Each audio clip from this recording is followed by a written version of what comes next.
This is a sneak peek about one variation of complete publication roadmap strategy based on my Udemy course. There are more videos in the course, of course.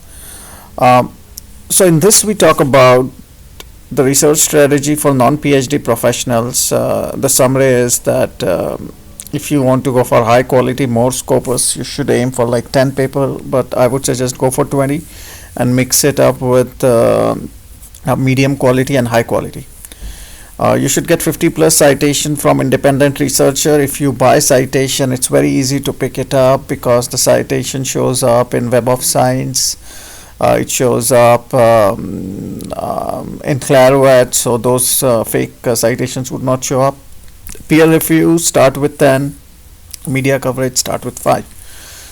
This would be if you go for the other things like awards, press release, letter of recommendation, independent eval. So this is assuming that a lot of other check boxes are fixed up. Now these journals, a lot of them are predatory. I don't recommend them unless you want to keep it extremely light and you don't want to focus anything and you are going for things like checkbox. And we talk in details about journal selection strategy. There are at least 20 videos on that. So there are some entry-level journals are not recommended, but if you were to do, make sure that they have a correct DOI, they are referenced in Scilit, they are referenced in Directory of Open Journals, and the DOI cross-ref actually works. They are actually use Turnitin and read about them online before going for them. Then there are some mid-tier journals which are indexed in Scopus, which have a fairly nice review process. There are some that you can check out, and those are the one that we would see. They take around a review time of like a month or two, or maybe less, but those are the one. And there are some high impact journals, and we have two types of high impact journals. One is which charge no fee, but they are very slow. They might take 6 months to review. And the other is the one which charges some high fee, but they are also very famous and reputation, and they have a very strong peer review. Like MDPI is known to have a very strong peer review. Some people call it predatory, but overall a lot of good research is published in this. The same goes for Frontier and other journals. So there are some 3 levels of journals, and based on what you want to do, you can distribute on that. Now when you are writing paper to get citation, you have to write different paper, and for independent eval letter LOR, you have to write a different paper. So for citation, your paper should be based on today's topic, last 6 months topic. Like for example, DeepSeek was released 4 months ago. So any paper on the architecture of a model of experts of DeepSeek is going to get good citation, even if you write a review paper. But that review paper should have at least 100 reference, recommended 100 reference, at least 50 to 70. You should gather references in the last 3-4 years, but the topic should be relevant to last 3 years. So this is about citation strategy. But other than that, you do a literature review. If you want to propose something, it's like 70-15-15, and then you use a lot of LaTeX formatting, and you should know a little bit of LaTeX.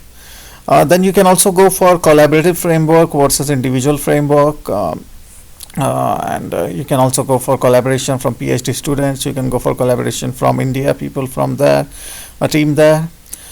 Then after that, you have to go for visibility enhancement. So after you review after you publish like 10-20 papers, even if it's mid quality or a mix, after a year, and if it takes a year to get there, then you can go for more reviewing. And once you build your profile, on then you can, if you are visible very nicely on Google Scholar, ResearchGate, ORCID, and other places, Web of Science, then you can go for more better review opportunities. There are some journals which are nice. For example, AI in financial, I like the journal Frontiers in AI. It's a good journal. Then we have IEEE conferences that takes you to Scopus and Web of Science. If a student register, the fees minimum used to be $150 if it was a local student from the same university, but it might be a good price, might be $200-300. The people goes to index in IEEE and Scopus, so it's a good check mark to get paper into Scopus through IEEE conference. So month 1 and 3, try 2 entry-level papers. A success metric would be if you can get 5 citations to those paper in the next 6 months. For that, you have to publish something that's very hot and more of a review kind of a paper. Then 4 to 6 months, try for the Scopus paper. If you can get it under review, that's okay. Generally, they don't reject; they will just keep on asking you to review it. And then in 7 to 9 months, you can get a review position, and you can complete 2 to 3 reviews. And at the end of 2 years, you should be ready to file it. Some journals that I don't recommend are predatory journals, so be very careful with that.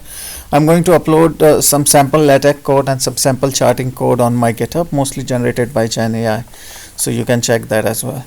So this was another variation of my introduction to publication strategy roadmap.